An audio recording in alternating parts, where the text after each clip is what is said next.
மேய்ச்சல் நில உரிமையை மீட்க வலியுறுத்தி தேனி மாவட்டம் அடப்பாறையில் ஆகஸ்ட் 3ஆம் தேதி மலையேறி மாடு மேய்க்கும் போராட்டத்தை நடத்தப்போவதாக நாம் தமிழர் கட்சி தலைமை ஒருங்கிணைப்பாளர் சீமான் அறிவித்துள்ளார். இதுகுறித்த கூடுதல் விவரங்களை எமது செய்தியாளர் மகேந்திரன் வழங்க கேட்கலாம். மகேந்திரன், வணக்கம். இது பற்றிய மேலும் விவரங்கள். மலையேறி மாடு மேய்க்கும் போராட்டத்தை நாம் தமிழர் கட்சியின் தலைமை ஒருங்கிணைப்பாளர் சீமான் அறிவித்திருக்கிறார்.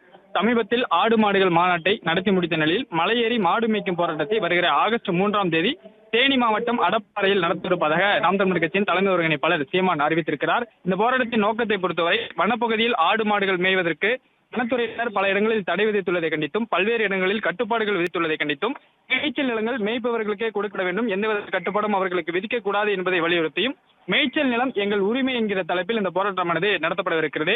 மேலும் மேய்ச்சல் சமூக மக்களுக்கு அரசு தனியாக அடையாள அட்டை வழங்கி அவர்களுக்கு இலவச காப்பீட்டு திட்டத்தை உருவாக்க வேண்டும், தமிழகம் முழுவதும் உள்ள மேய்ச்சல், தரிசு, மந்தை, புறம்போக்கு நிலங்களை மீட்டெடுக்க வேண்டும் உள்ளிட்ட கோரிக்கைகளை வலியுறுத்தி மாடு மேய்க்கும் போராட்டத்தில் நாம் தமிழர் கட்சியின் தலைமை ஒருங்கிணைப்பாளர் சீமான் ஈடுபடவிருப்பதாக தெரிவிக்கப்பட்டிருக்கிறது. வருகிற ஆகஸ்ட் 3ஆம் தேதி இந்த போராட்டம் தேனி மாவட்டம் அடப்பாறையில் நடத்தவிருப்பதாகவும் அறிவிப்பானது வெளியிடப்பட்டிருக்கிறது. பிளே ஸ்டோர் மற்றும் ஆப் ஸ்டோரில் இருந்து பாலிமர் செயலியை QR கோடு மூலம் பதிவிறக்கம் செய்யுங்கள். செய்திகளை உடனுக்குடன் பெறுங்கள்.